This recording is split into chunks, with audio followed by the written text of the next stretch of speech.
Before installation, we need to prepare the following tools. Use a 2.0mm hex screwdriver to remove the screw securing the top plate and camera CNC side plates of the aircraft. Take off the top plate and the CNC side plates of the camera. Next, remove both side panels of the aircraft. Once the side panels are removed, remove the 4 screws on top of the video transmission. Lift the top cover of the module and remove the original video transmission antenna.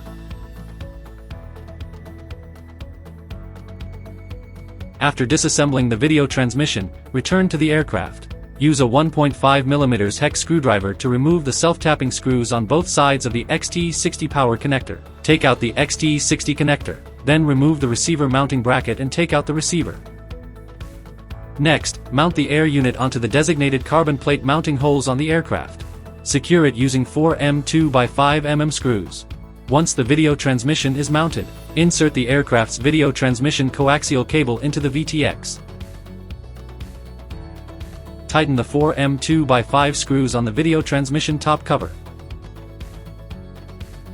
Now, insert the XT60 power connector into the TPU mounting slot. Secure the connector with 2 self-tapping screws.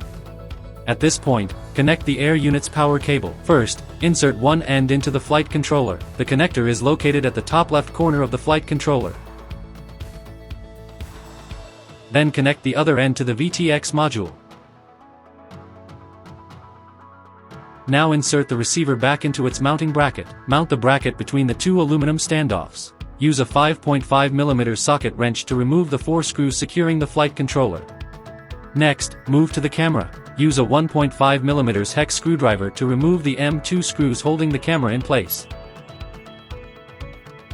Now, install the silicone pads onto both sides of the camera. Need to pay attention to the installation direction of the silicone pads. The CNC side plates have positioning tabs. Press the silicone pads onto the side plates and into the positioning slots. Repeat the same procedure on the other side. Then install the side plates onto the camera. During installation, make sure the camera is oriented correctly. The logo should face downward with the bottom being the front side. Then use M25 screws to securely fasten the camera. Gently lift the flight controller upward. Then place the camera coaxial cable underneath the flight controller.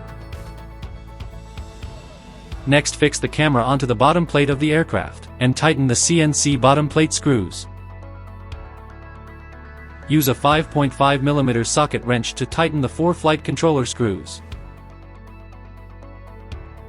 Install the aircraft side panels on both sides.